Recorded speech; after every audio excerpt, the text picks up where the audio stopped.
اپنے آقا سے آرگیومنٹ کرے تو پھر اس کو تسلیم نہیں کہا جاتا. اسلام و تسلیم، اسلام یعنی انسان سراپا تسلیم خم کر دے ذات پروردگار کے حکم کے آگے. آج کے دن میں نے خاص طور سے جو انتخاب کیا ان کلمات کا، اس کی وجہ یہ ہے کہ آج شہادت ہے ہمارے اور آپ کے چوتھے امام کی. اور میں یہ بات کہہ سکتا ہوں کہ اگر کسی کو تسلیم کا مکمل مظاہرہ دیکھنا ہے کہ تسلیم کا مطلب کیا ہوتا ہے، اسے امام زین العابدین کی حیات طیبہ کو دیکھنا ہوگا. نام کیا ہے؟ زین العابدین. عجیب روایت ہے، شیخ صدوق علیہ الرحمہ روایت نقل کرتے ہیں کہ یوم الذی، وہ یوم کہ یقوم الساعہ او تقوم الساعہ، وہ دن کہ جس دن قیامت کا دن ہوگا، یعنی ہولناک منظر، ہولناک ماحول، نفسی نفسہ کا عالم، کوئی کسی کا پرسان حال ہوگا. ابھی ٹیمپریچر میرے خیال میں 40 سے زیادہ نہ ہوگا. اس وقت کا ٹیمپریچر یہ ہے کہ لوگ پریشان ہوں گے، کہاں جائیں، کہاں بیٹھیں، کہاں اٹھیں، کس سے بات کریں، نفسی نفسہ کا عالم ہوگا. فرماتے ہیں کہ ایک عجیب ہولناک ماحول ہوگا جہاں کوئی کسی کا پرسان حال نہیں ہوگا.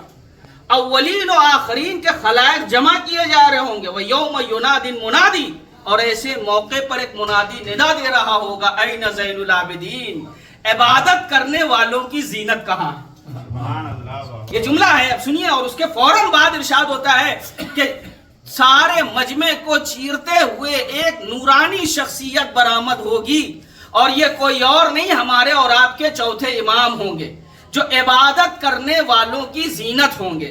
دیکھیں، جب یہ کہا جائے کہ زین العابدین یعنی عبادت کرنے والوں کی زینت، یہ کہا جاتا ہے نا عبادت کرنے والوں کی زینت، تو ہمارے اور آپ کے ذہن میں خاکہ آتا ہے عبادت کرنے والوں کی زینت. مطلب ہم جیسے عبادت کرنے والے، ہم بھی تو عبادت کر رہے ہیں، آپ بھی عبادت کر رہے ہیں، نمازیں پڑھ رہے ہیں، روزے رکھ رہے ہیں، کر رہے ہیں نہیں سب عبادت، تو ہم اور آپ یہی سمجھ رہے ہیں کہ ہماری زینت. لیکن کمال امام زین العابدین یہ ہے، ملاحظہ فرمائیے کہ عابدین، قرآن مجید نے کہا کانوا لنا عابدین. جب انبیاء کی گفتگو کی تو قرآن نے کہا کانوا لنا عابدین، یہ تو ہماری بہت زیادہ عبادت کرنے والے بندے ہیں. اللہ اپنے نبیوں کو کہہ رہا ہے کہ یہ ہمارے بہت زیادہ عبادت کرنے والے بندے. یعنی روز محشر کو محشر کہا کیوں گیا؟ لِأَنَّهُ حُشِرَ الْأَوَّلُونَ وَالْآخِرُونَ، اس لیے کہ اولین و آخرین جمع کیے جائیں گے. روز حشر اس کو کہا جائے گا یوم حشر، جہاں تمام خلائق جمع ہوں گے، تمام مخلوقات جمع ہوں گی. تو بھائی زین العابدین یعنی عبادت کرنے والوں کی زینت، وہاں ہم اور آپ مراد نہیں ہے. پہلے ہم سمجھے عابدین ہیں کون، بھائی پہلے سمجھا جائے کہ عابدین کون ہیں، تب زین العابدین سمجھ میں آئیں گے. یہاں عابدین سے مراد دانش نہیں ہے، عابدین سے مراد جناب ویس نہیں ہے، عابدین سے مراد تابش سلمہ نہیں ہے، بلکہ عابدین سے مراد انبیاء علیہ السلام ہے. امام زین العابدین کا کمال یہ ہے کہ آپ ہمارے اور آپ جیسے گناہگاروں کی عبادت کی زینت نہیں ہے، بلکہ انبیاء کے صفوف کی عبادت صفوف انبیاء کے درمیان، جس کو زین العابدین کہا جائے. اور اسی موقع پہ مجھے یاد آ رہا ہے تو عرض کر دوں آپ کے سامنے کہ جب ہمارے اور آپ کے چوتھے امام کے سامنے کسی نے ذکر کیا مولا بڑی عبادت کرتے ہیں آپ، اتنے مصائب و آلام کا سامنا کیا کہ دوسرا ہوتا تو کہہ دیتا خدا کوئی نہیں، کربلا کے بعد بھی تم سید سجاد ہو، دوسرا ہوتا تو کہہ دیتا خدا کوئی نہیں. مولا اتنی عبادتیں کرتے ہیں، اتنا شکر پروردگار کرتے ہیں، سجدے پہ سجدے کیے جاتے ہیں، قیام پہ قیام کیے جاتے ہیں، کیا عبادتیں کرتے ہیں آپ. تو آپ نے اپنے لخت جگر امام باقر سے کہا کہ میرے لال ذرا جاؤ فلاں طاق پر ایک صحیفہ رکھا ہے، میں مسائل نہیں پڑھ رہا ہوں، جاؤ صحیفہ لے کر کے آؤ. امام باقر نے پوچھا اظہار کے لیے کہ یا ابتا، اے بابا جان، یہ صحیفہ آپ کیوں منگا رہے ہیں؟ کہا یہ ہماری عبادتیں دیکھ کے حیران ہیں، میں ان کو اپنے جد علی مرتضیٰ کی عبادت دکھانا چاہتا ہوں. کہنے دیجئے مجھے، جسے سارے خلائق زین العابدین کہیں اسے سید سجاد کہا جاتا ہے. سید سجاد جس کو زین العابدین کہیں اسے علی ابن ابی طالب کہا جاتا ہے. صلوات پڑھتے ہیں محمد و آل محمد. ہے کہ امام مظلوم ہیں اور اس میں کوئی شک و شبے کی گنجائش نہیں، لیکن یہ ہمارے بچوں کو پتا ہونا چاہیے کہ امام مظلوم ہے، مجبور نہیں ہے. زمانے کا امام یعنی یہ مسلک جعفری میں اتفاق ہے، یعنی شیعہ مسلک میں تمام علماء کا اس بات پر اتفاق ہے کہ ہمارے امام کے خصوصیات میں ایک خصوصیت یہ ہوتی ہے کہ وہ اشجع الناس ہوتا ہے. کیا ہوتا ہے؟ اشجع الناس کا مطلب کیا ہے؟ دنیا کے تمام بہادروں میں سب سے بڑے بہادر کا نام زمانے کا امام ہوتا ہے. عام طور سے ہمارے اور آپ کے سامنے جو تصور پیش کیا گیا ہے عابد بیمار یا مظلوم یا مضطر، اس میں کوئی دو رائے نہیں ہے کہ آپ مصلحتاً بیمار ہوئے تھے، لیکن میرے بھائی کبھی کبھی امام زین العابدین کی شجاعت بھی پڑھا کریے. کبھی ہم سمجھے نا، دیکھیے ہمارے عام طور سے یہی تصور ہے. وجہ یہ ہے کہ بعض علاقوں میں گیا، پچھلے سال جب میں پڑھنے کے لیے گیا امام زین العابدین کی شہادت کی مجلس لکھنؤ میں، تو وہاں پتہ چلا کہ وہ انہوں نے چنے کی کھچڑی اور چٹنی اور پتہ نہیں کیا کیا چیزیں تھیں. میں نے پوچھا یہ کیا ہے، تو انہوں نے کہا کہ یہ چونکہ میں نے وجہ پوچھی کہ یہ کھچڑی تقسیم ہونے کی وجہ کیا ہے، تو انہوں نے بتایا چونکہ یہ عابد بیمار کی مجلس ہے لہٰذا کھچڑی تقسیم ہوتی. ٹھیک ہے، سامنے دیکھیں میں بلا وجہ طنز نہیں کرتا ہوں، کسی کے اوپر بلا وجہ طنز میں نہیں کرتا ہوں. انہوں نے کہا ہماری نظر تھی، ہماری منت تھی، ہماری منت پوری ہو گئی، میں کھچڑی تقسیم کرتا ہوں اس تصور کے ساتھ کہ کھچڑی عام طور سے مریض کھاتے ہیں، کوئی بات نہیں، کوئی مسئلہ نہیں. لیکن میں نے اس مجلس میں اس بات کو بیان کیا. دیکھیے آپ عابد بیمار تھے، اس میں کوئی دو رائے نہیں کہ بیمار تھے، اللہ کی مصلحت سے آپ کے اوپر مرض طاری ہو گیا. بڑی اہم بات ہے جو میں کر رہا ہوں، میرے بچے اور جوان سنیں. لیکن آپ کو یہ نہیں بھولنا چاہیے کہ بیمار ضرور تھے مگر مجبور نہیں تھے. بیمار ضرور تھے مگر کمزور نہیں تھے. آپ کہیں گے مول صاحب یہ کیسی باتیں کر رہے ہیں آپ؟ چلیے میں رب دے کر کے اور بات کو آگے بڑھا دوں کہ آپ کو امام زین العابدین کی شجاعت بھی سمجھ میں آ جائے. امام زین العابدین کی شجاعت یہ بتائیے کہ پوری واقعہ کربلا اس کا جو مطلع پڑھا جاتا ہے، جو آغاز پڑھا جاتا ہے، وہ کہاں سے؟ مدینہ، حالانکہ اس سے پہلے سے، مگر جب عام طور سے ایام اعظم میں شروعات کی جاتی ہے تو کہاں سے پڑھا جاتا ہے؟ وہ دربار کا واقعہ پڑھا جاتا ہے نا، کہ دربار میں امام کو بلایا گیا اور بلانے کے بعد بیعت کا مطالبہ کیا گیا. یزید کی پوری کوشش یہ تھی کہ امام حسین علیہ السلام بیعت کریں، عبداللہ ابن زبیر بیعت کر لیں، عبداللہ ابن یعنی بعض ابرز شخصیتیں جو تھیں یہ بیعت کر لیں، اور لوگوں کی اس کو پرواہ نہیں تھی. لیکن خاص طور سے امام حسین کے لیے، بیدار ہو کے سنیے، امام حسین کے لیے سارا زور یزید کا یہ تھا کہ کسی صورت سے بیعت کر لیں، چونکہ اگر یہ بیعت کر لیں گے تو میری خلافت کنسیڈر کر لی جائے گی اور میں بھی مسلمانوں کا خلیفہ مان لیا جاؤں گا. چلیے ایک بات پتہ چلی، دانستہ طور پہ صحیح، نہ دانستہ طور پہ صحیح، مگر یزید اس بات کو جانتا تھا کہ جب تک حسین کی مہر نہ ہو خلافت نہیں ہوتی. جب تک حسین کی تائید نہ ہو تب تک خلافت نہیں ہوتی. لہذا ساری کوشش. اچھا یہ بتائیے کیا امام حسین ڈائریکٹ پہنچ گئے مدینے سے کربلا، یا آپ نے جب سفر کیا تو آپ نے تھوڑا سا کچھ وقفہ بھی اختیار کیا؟ بھائی تقریباً آپ کب نکلے ہیں؟ چلیے تھوڑا سا جوڑ لیتے ہیں. کب نکلے آپ؟ رجب المرجب. تو رجب جوڑ لیجئے، رجب سے شعبان المعظم، شعبان المعظم سے رمضان مبارک، پھر رمضان مبارک سے شوال المکرم، شوال المکرم سے ذیقعدۃ الحرام، پھر ذیقعدۃ الحرام سے ذوالحجۃ الحرام، پھر اس کے بعد محرم الحرام. تقریباً 5-6 مہینے سے لگے نا بھائی کربلا پہنچنے میں. تو یزید کو اگر اتنا زیادہ دغدغہ تھا کہ نہیں حسین بیعت کر لیں، تو بھائی مدینے سے نکل کے فوراً تو امام حسین کربلا پہنچ نہیں گئے. آپ پہلے مکہ گئے نا. اگر یزید اتنا ہی بہادر تھا تو مکہ آ جاتا. پیچھے والے ایسے آپ دیکھیں گے تو میں نہیں پاؤں گا، ہے نا. تھوڑا سا ساتھ بھی دیجئے ہمارا، اور اللہ آپ کے سروں پر روز محشر اپنا رحمت کا سایہ کرے. صلوات پڑھیے محمد وآلہ محمد.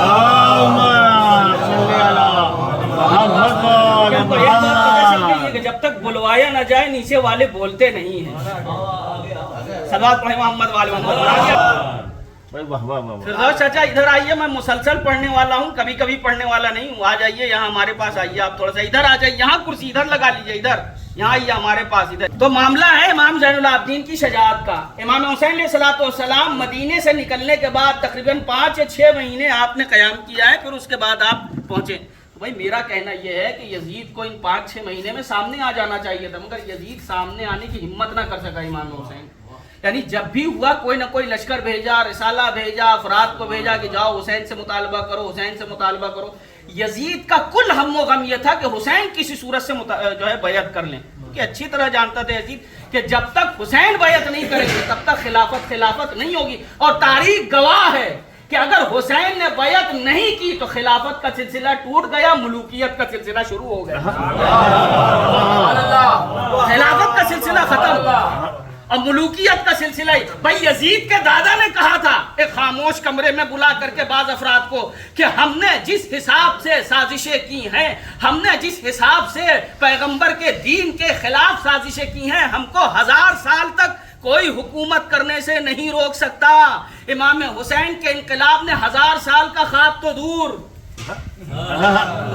کچھ سال کے اندر ہی یزید کی اور یزید کے آباء و اجداد کی سیاست کا دم نکال دیا.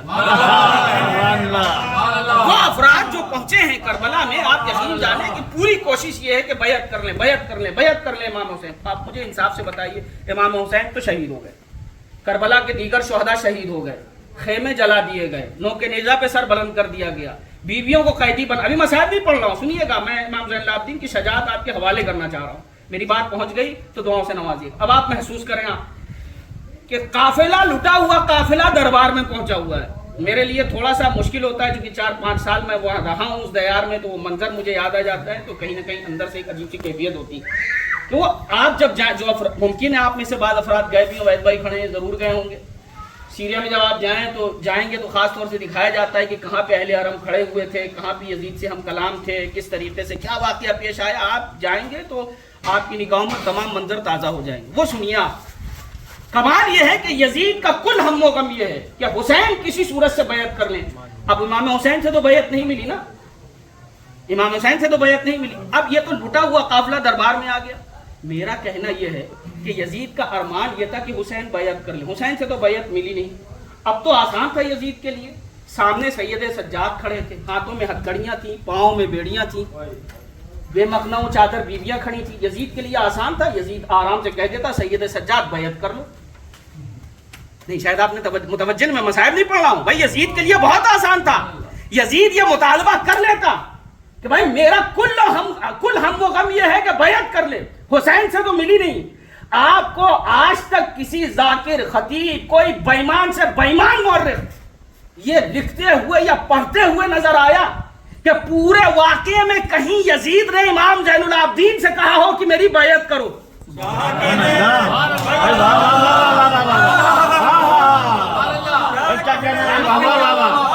پورے واقعے کربلا میں 10 محرم کے بعد ہمیں ایک موقع دکھا دیجئے جہاں یزید نے کہا ہو سید سجاد بیعت کرو.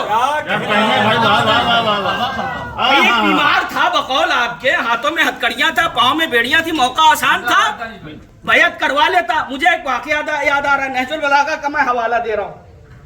جنگ صفین کا موقع ہے, عمرو عاص آتا ہے یزید کے باپ کے پاس اور آ کر کے کہتا ہے کہ بھائی علی نے ایک آفر بھیجا ہے, علی ابن ابی طالب نے ایک آفر آپ کو رکھا ہے آپ کے سامنے, پرپوزل ایک کا. کیا ہے؟ کہا کہ انہوں نے کہا ہے کہ کیوں عام مسلمانوں کا خون بہے, تم بھی جنگی لباس پہن لو, ہم بھی جنگی لباس پہن لیں, 2 ہاتھ ہو جائیں, عام مسلمانوں کا خون نہ بہے.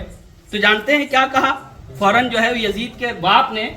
کیا کہا عمرو عاص سے کہ خود تو کپڑا چھوڑ کے بھاگ آیا. اب جو تاریخ جانتے ہیں وہی لطف لیں گے, اس لیے کہ وہ جب مولا کائنات نے پیچھا کیا تو اس نے اپنی الحمدللہ وہ ساری چیزیں چھوڑ دی اور مولا کائنات نے اپنا منہ جو ہے وہ گھما لیا. تو خود تو کپڑا چھوڑ کے بھاگ آیا اور مجھ سے کہہ رہا ہے کہ علی کا مقابلہ کرے. ارے نادان, یہ دنیا میں آ کے شجاعت نہیں سیکھتے ہیں. اچھا, اس میں سے کتنے لوگ کرکٹ تو کھیلتے ہی ہوں گے, ایک بڑا اچھا کھلاڑی ہوں, چلیے میں آپ سے کہہ رہا بڑا اچھا کھلاڑی ہوں, بڑا اچھا کھلاڑی, زبردست کھلاڑی, اسٹیٹ لیول کا کھلاڑی, اب 10 سال اس سے خالی بیٹ لے لیجیے آپ, 10 سال اس کو بالکل میدان میں جانے ہی نہ دیجیے, اور پھر اس کے بعد بیٹ دیجیے اور کہیے بھیا وہی پرفارمنس ذرا دے دو, تو کیا کرے گا وہ؟ دے پائے گا؟ نہیں, آپ تو شک کر رہے ہیں واقعی دے پائے گا؟ نہیں دے پائے گا بھائی. دیکھیے 10 سال اگر کسی کرکٹر کو آپ بالکل دور کر دیجیے میدان سے, بالکل دور, بیٹ تک کیا میدان تک نہ دیکھیں, اور پھر 10 سال بعد اس سے آپ کہیے تم ویسے ہی پرفارمنس دو, تو وہ نہیں دے پائے گا. آؤٹ آف فارم کہ بھیا 10 سال ہماری پریکٹس ہی نہیں ہوئی بالکل, تو نتیجہ ہوگا میدان میں فیل ہو جائے گا. یہی قیاس کر لیا عمرو عاص نے. عمرو عاص نے کہا کہ ارے علی کو تلوار چھوڑے تو زمانہ ہو گیا, علی نبی کے زمانے میں 11 ہجری کے بعد زمانہ ہو گیا, علی نے تلوار چھوئی ہی نہیں. تو کتنا اچھا آفر ہے علی کا سامنا کر لیا جائے. فوراً یزید کا باپ کہتا ہے کہ نادان علی نے فنون جنگ ہماری طرح دنیا میں آ کے نہیں سیکھا ہے, اللہ نے سکھا کے بھیجا.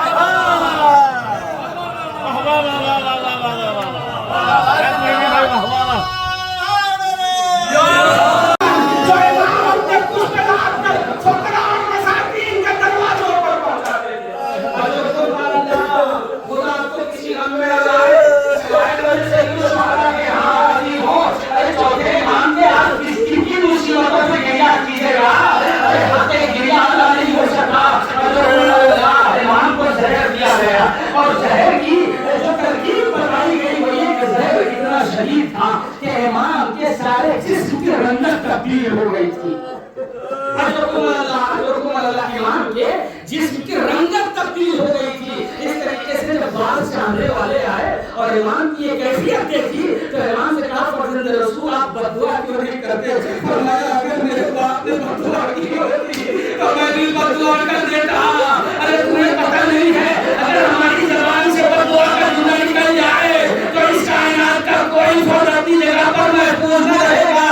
اور میں نہیں چاہتا کہ ہمارے سچے چاہنے والے اس کی ضرورت آ جائے. حاضر ہو چلیے اور میں اس پر تمام کر رہا ہوں. یہی وجہ ہے امام جب پانی دیکھتے تھے تو روتے تھے, کھانا آتا تھا تو روتے تھے, جب کسی جوان کو دیکھتے تھے روتے تھے. کبھی علی اکبر یاد آتا تھا, کبھی ابو محمد یاد آتے تھے, کبھی قاسم یاد آتے تھے. انصاف سے بتائیے اللہ اگر کسی کا حادثہ ہو جائے, کسی کا کوئی واقعہ ہو جائے, مجھے انصاف سے بتائیے کسی کے والد کا انتقال ہو جائے, کسی بیٹے کا انتقال ہو جائے تو مجھے ستم ماتم بتائیے آپ کو سال کے ہر موقع پر اپنا بڑا یاد آتا ہے. ہاں میرے باپ اس عید کے موقع پہ میرے ساتھ تھے, بقرعید کے موقع پہ میرے ساتھ تھے, شراب کے موقع پہ میرے ساتھ تھے. اب مجھے بتائیے ہائے میرا چوتھا امام باتیں واقع ہے کربلا کس کو روئے؟ ارے اکبر کو روئے, قاسم کو روئے, اور محمد کو روئے.